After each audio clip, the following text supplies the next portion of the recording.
Bonjour tout le monde. Nous revenons à notre deuxième épisode dans notre série de vidéos sur la virtualisation.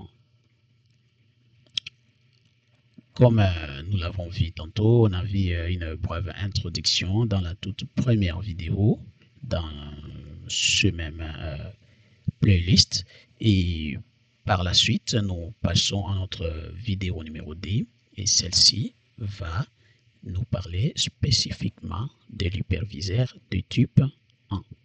Et on va montrer dans cette partie de la vidéo c'est quoi un hyperviseur de type 1, qu'est-ce qu'il faut pour cet hyperviseur de type 1 pour qu'il fonctionne d'une bonne manière.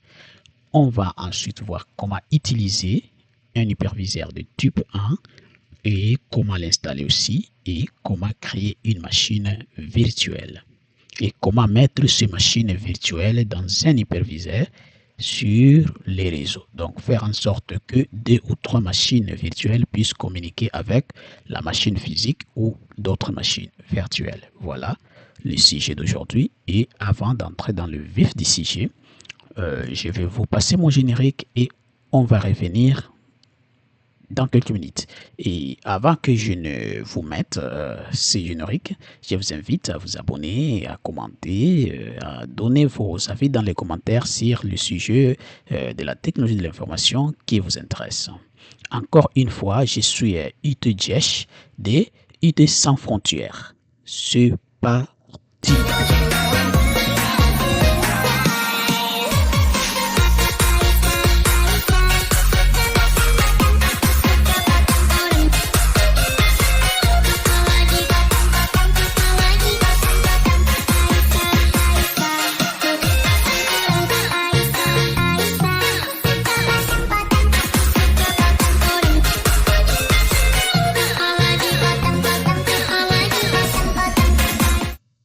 Et voilà, c'est tout. Maintenant, nous allons nous diriger sur notre présentation pour essayer de décortiquer et de parler un tout petit peu sur les termes clés que nous allons utiliser dans cette partie de la vidéo afin de pouvoir comprendre et mettre en œuvre notre virtualisation. Et pour ne pas rendre la vidéo trop longue, comme la toute première, vous allez la voir, elle est à peine d'1 heure, j'ai décidé de réduire toutes mes vidéos dans 15 à 25 minutes pour ne pas fatiguer aussi mon auditoire afin de vous laisser le temps de faire autre chose. À chaque 20 minutes ou 25, vous arrêtez, vous pouvez venir et voir d'autres épisodes par la suite, mais le plus important c'est que les choses se suivent d'une bonne manière, mais en mettant beaucoup plus de vidéos, mais avec peu de temps qui pourront vous permettre de les regarder partout où vous êtes et ne pas prendre beaucoup de temps. Donc, pour ne pas être trop long inutilement, nous vous invitons donc à entrer dans le vif du sujet et c'est parti. Voilà, nous y sommes, chers frères, nous y sommes.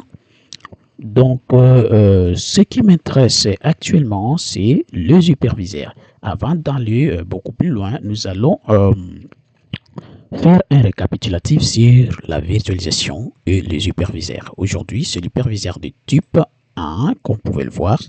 Et on avait dit qu'un hyperviseur, c'est tout simplement un logiciel qui agit comme un orchestrateur ou un chef d'orchestre, donc permettant de répartir les ressources, le processeur, la mémoire, les stockages entre les différentes machines virtuelles dans une machine physique haute.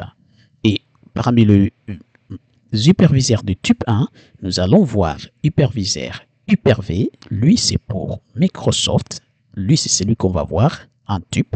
Il y a VMware et SXI, ça c'est pour le VMware. Et la seule chose que je vais vous dire, pour VMware, SXI, ça demande une licence payante pour l'utiliser. Mais avec Hyper-V, je peux l'utiliser depuis ma machine Windows 10 ou 11, entreprise, éducation, peu importe, tu peux le trouver, tu peux l'installer et l'utiliser. Donc c'est pourquoi j'ai décidé de prendre lui qui a presque les mêmes fonctionnalités que les autres. Ça, ce sont les hyperviseurs de type 1.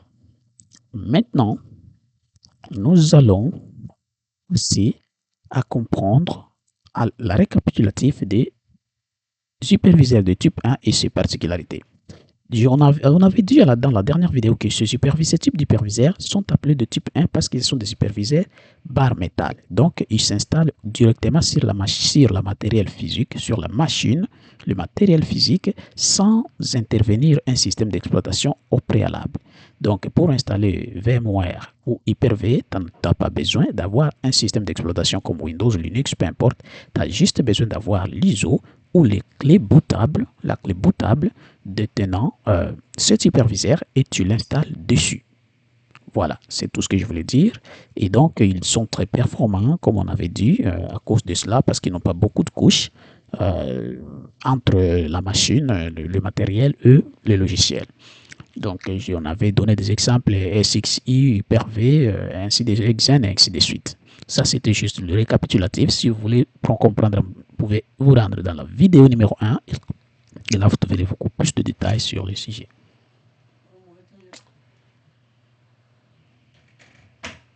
Bon, donc, on va continuer avec... donc, on continue. Voyons, à chaque fois qu'on parle de la virtualisation des machines virtuelles, on n'a pas encore défini c'est quoi une machine virtuelle. Tout simplement, la machine virtuelle est un logiciel qui simule un ordinateur physique. Voilà, la vraie définition est là. Il faut comprendre, c'est juste un logiciel qui simule. Donc, qui joue, qui se présente comme, et c'est pas comme une machine physique, c'est tout. Elle permet d'exécuter un système d'exploitation et des applications comme si elle fonctionnait sur un vrai ordinateur, mais à l'intérieur d'un autre. Voilà ce qu'on appelle la machine virtuelle. Donc, c'est comme une boîte à outils contenant son propre système d'exploitation et dans lequel on peut installer ses propres applications, ses propres services et cette boîte peut agir comme une machine physique à part, distincte de la machine que nous avons. Voilà. Tout ce que ça veut dire, on n'a pas à perdre de temps là-dessus. À quoi sert maintenant les machines virtuelles? Bon, tester des logiciels ou des systèmes sans risquer d'endommager ton système. Donc, si tu veux tester un nouveau système d'exploitation que tu vas utiliser, tu n'as pas besoin d'aller acheter un ordinateur physique pour venir les détruire si le système n'est pas correct. Il suffit juste de créer une machine virtuelle et puis installer dessus ces systèmes d'exploitation et le tester et voir si c'est un système qui est adaptable à votre infrastructure et tu peux l'adopter ou pas. Après, tu peux supprimer la machine virtuelle et tout va partir et ton infrastructure reste en toute sécurité. Bon, ça permet aussi de créer des serveurs virtuels dans les centres de données. Donc, tu as un système cloud et tu veux créer des serveurs virtuels comme chez AWS, Azure, Google Cloud Computing. Là, tu utilises la virtualisation, les machines virtuelles pour créer des services, des serveurs de bases de données, des serveurs d'applications, des serveurs web, des serveurs de fichiers et ainsi de suite. C'est juste des machines virtuelles que tu vas toujours utiliser. Voilà ce que ça veut dire. Et ensuite, il permet aussi d'utiliser plusieurs systèmes d'exploitation sur une même machine, comme on l'a dit. À partir d'une machine, chaque machine virtuelle correspond à un système d'exploitation dédié. Donc, tu peux avoir une machine Windows 11 comme celle que j'utilise et tu peux créer des machines virtuelles qui vont tourner sur Linux, Ubuntu, Red Hat, Kali Linux, ainsi de suite, CentreOS et ainsi de suite. Et tu peux tester, tu peux mettre tout un réseau à l'intérieur. Donc, cela te permet d'avoir plusieurs systèmes d'exploitation qui tournent sur une même machine. Voilà. Et ensuite, pour finir, la machine virtuelle permet juste d'apprendre l'administration des systèmes ou des piratages éthiques en toute sécurité. Donc, si tu veux avoir ton infrastructure ou tu veux apprendre l'administration des systèmes, la cybersécurité, tout, tu n'as pas besoin d'avoir une infrastructure ou un réseau physique pour commencer à bousiller, mais tu as besoin de créer ton infrastructure virtuelle avec des machines virtuelles à travers lesquelles tu vas utiliser, tu vas exploiter pour tester tes solutions ou agrandir tes compétences dans la sécurité, dans la cybersécurité, ou encore dans l'administration des systèmes. Voilà tout ce que ça suivait. Ça renferme ce qu'on appelle la virtualisation et la machine virtuelle. Maintenant, toujours dans la même perspective, avant d'entrer dans la création des machines virtuelles avec les hyperviseurs de type 1 que nous avons déjà définis, nous allons voir toutes les infos, les éléments clés qui nous permettront d'y parvenir. Voyons aussi après la machine virtuelle un commutateur virtuel. D'abord, il faut comprendre c'est quoi un commutateur pour comprendre c'est quoi un commutateur virtuel. Nous allons donc voir qu'est-ce que c'est un commutateur virtuel. Un commutateur virtuel, tout comme un commutateur physique qu'on appelle switch, est un composant logiciel, est un composant réseau. Pour commutateur virtuel, il doit être logiciel.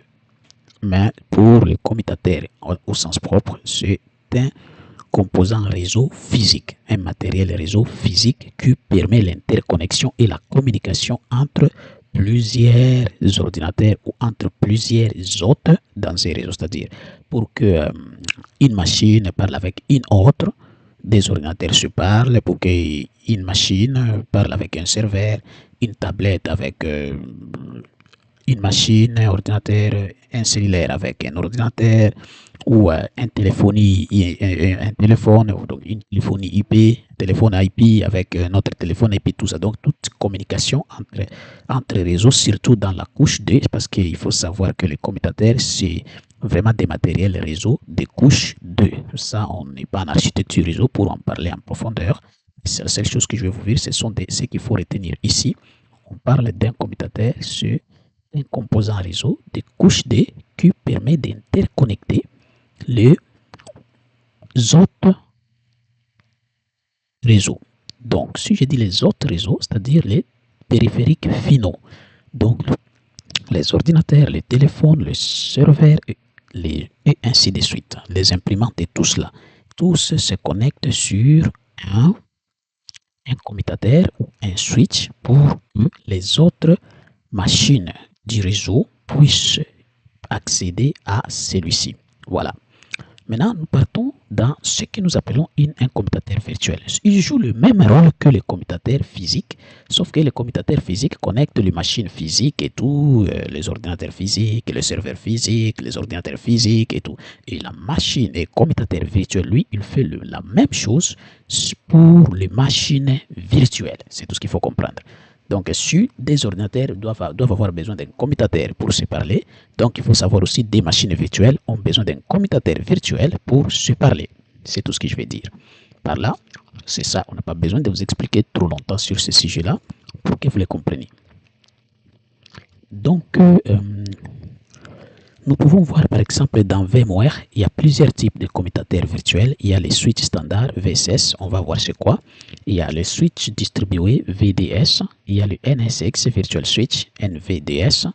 En Hyper-V, il y a des commutateurs comme commutateurs qu'on appelle externes, commutateurs internes et puis commutateurs privés.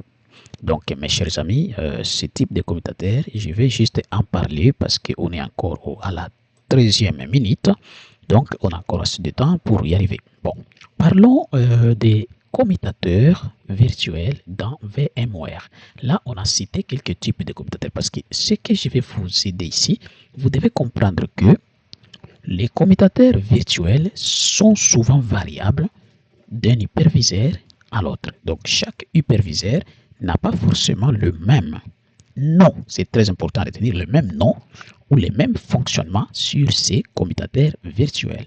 Donc, il faut retenir que chaque hyperviseur propose ses propres types de commutateurs virtuels. Mais certains peuvent se ressembler en fonctionnement.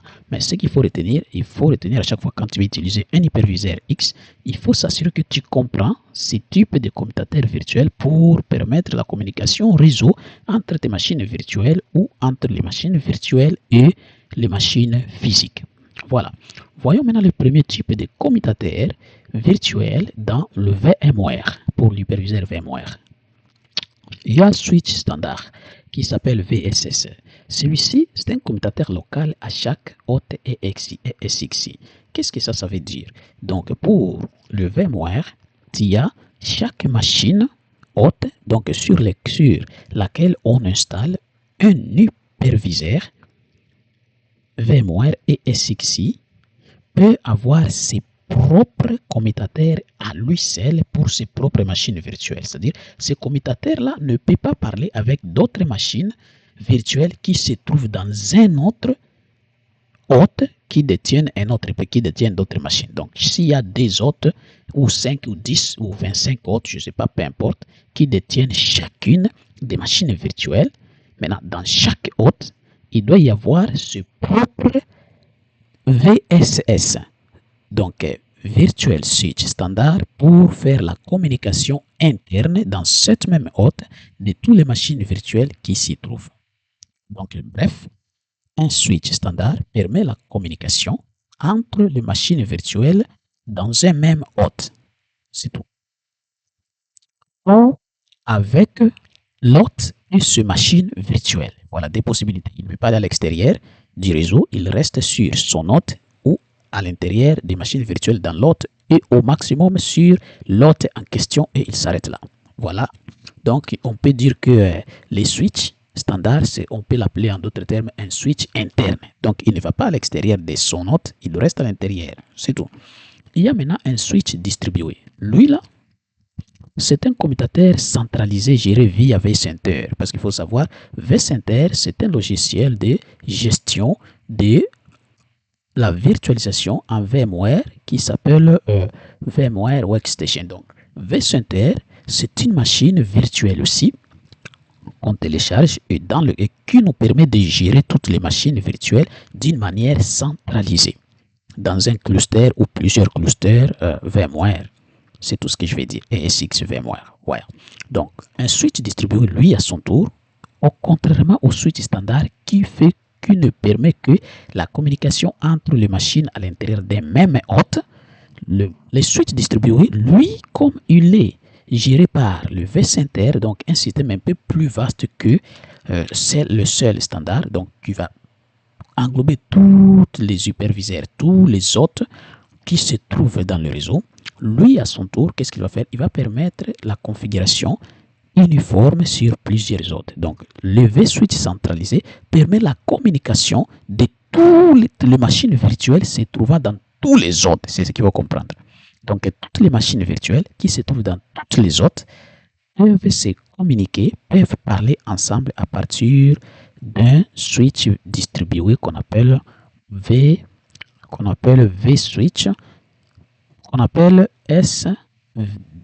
qu'on appelle VSD, parce que comme ça il faut l'appeler VSD, donc Virtual Switch Distributed, donc la switch virtuelle distribuée. Lui là, c'est celui qui permet à ce que plusieurs machines virtuelles se trouvent dans plusieurs hôtes différents puissent se communiquer.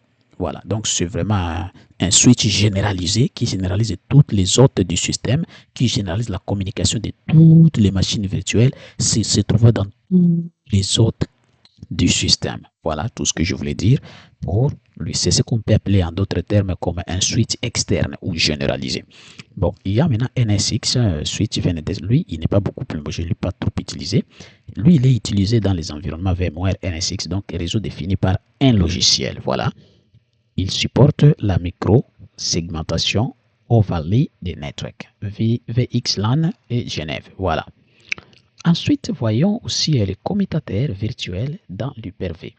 D'abord, avant de passer, je vais juste vous faire un petit récapitulatif sur ces commutateurs.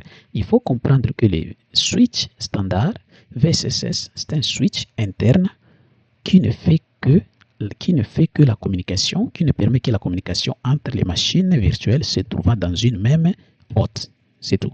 Et le switch distribué, lui, c'est vraiment un switch standard et général qui permet la communication entre les machines virtuelles se trouvant dans plusieurs hôtes différents. Et puis, il faut retenir surtout les deux, c'est le plus important. On va maintenant dans le commutateur virtuel Hyper-V. Lui, on a un commutateur qu'on appelle le commutateur externe. Commutateur externe dans Hyper-V, c'est quoi? C'est très important à comprendre ceci. C'est quoi un commutateur externe en Hyper-V? Donc, mes chers amis, on va être trop rapide. Commutateur externe, c'est tout simplement un commutateur standard de Hyper-V. Donc, lui aussi, il permet la communication des machines virtuelles se trouvant à l'intérieur d'une même hôte et pas avec l'extérieur. Voilà tout ce qu'il peut faire. Passons au commutateur externe. Oh mon Dieu, commutateur externe permet plutôt la communication des machines virtuelles se trouvant sur l'intérieur et l'extérieur de l'hôte. Donc, avec le commutateur externe, on peut le prendre comme les commutateurs distribués, donc comme le deuxième ici.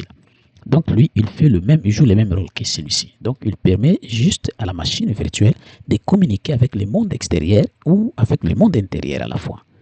Et puis, le commutateur interne, lui, il joue le rôle de commutateur standard.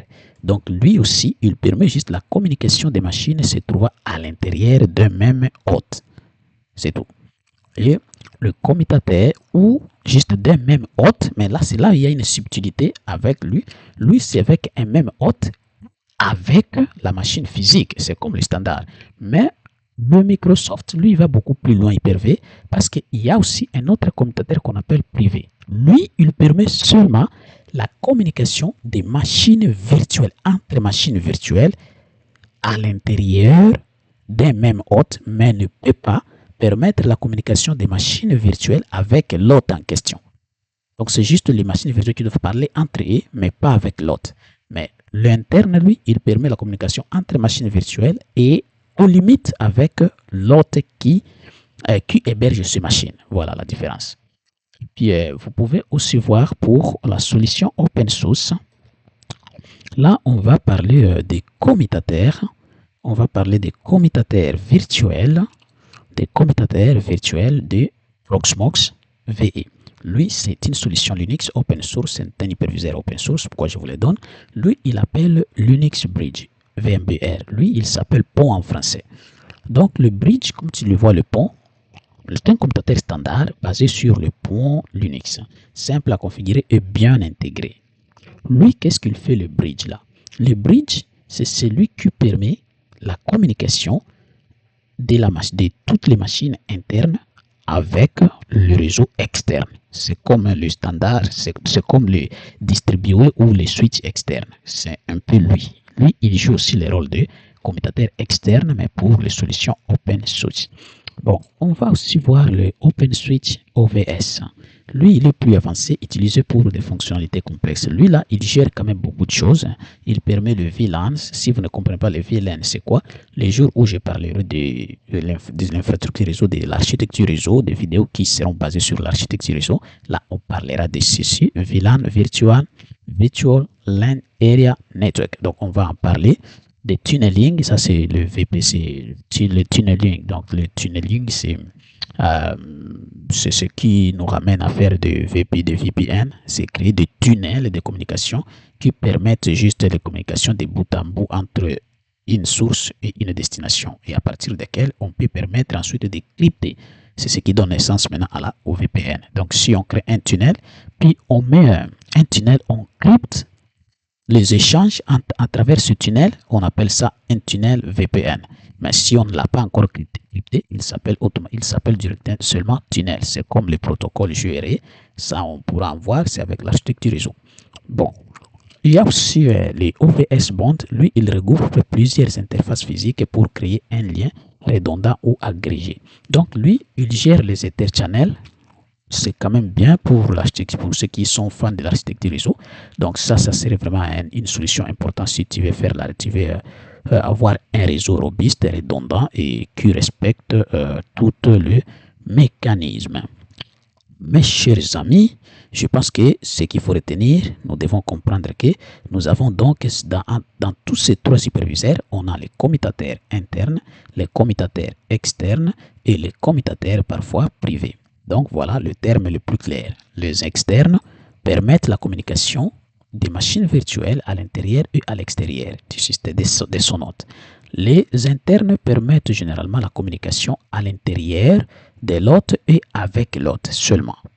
Et les commutateurs parfois privés permettent uniquement la communication entre machines virtuelles seulement à l'intérieur d'un hôte. Et il faut juste comprendre qui est externe, qui est interne et qui est privé dans chaque type de l'hyperviseur. Mais généralement, vous trouverez ces trois types qui vont être répétés partout, mais avec des noms seulement différents. Voilà, mes chers amis, nous étions sur ces sujets-là. Et je pense que Là maintenant, nous sommes arrivés à la fin de cette première vidéo. On est à 25 minutes et nous allons aborder l'hyperviseur Hyper-V dans la vidéo suivante et voir comment on peut l'utiliser, comment on peut l'installer et comment on peut arriver à créer une machine virtuelle. Dans cette vidéo, on a fait un récapitulatif sur la virtualisation, sur l'hyperviseur de type 1. On vous a expliqué c'est quoi une machine virtuelle et c'est quoi un commutateur virtuel. Donc voilà, ce sont les terminologies les plus importantes à retenir dans cette vidéo. On vous a donné tous les types de commutateurs et quand moi je les utiliserai à partir de la prochaine vidéo, quand je vais passer en pratique pour créer la toute première machine virtuelle avec vous, je pense que vous ne me poserez plus de questions. C'est quoi un commutateur externe, c'est quoi un commutateur interne, parce que si jamais ça vous intéresse, cette vidéo sera là. Vous pouvez y revenir encore et réécouter, regarder la vidéo afin de comprendre d'abord les concepts avant d'aller mettre vos yeux devant sur ces machines-là, sur la pratique, ce qui pourra peut-être vous compliquer. Donc c'est important, je vous encourage de vous abonner, de poser des questions et de me proposer aussi des solutions si ça vous intéresse. Je suis un technicien en informatique et étudiant aussi en génie informatique. Donc, je vous invite tous de vous abonner, de partager cette vidéo avec d'autres personnes qui sont intéressées par la technologie. Merci et nous sommes ensemble. Ciao. Bye. Et nous sommes ensemble.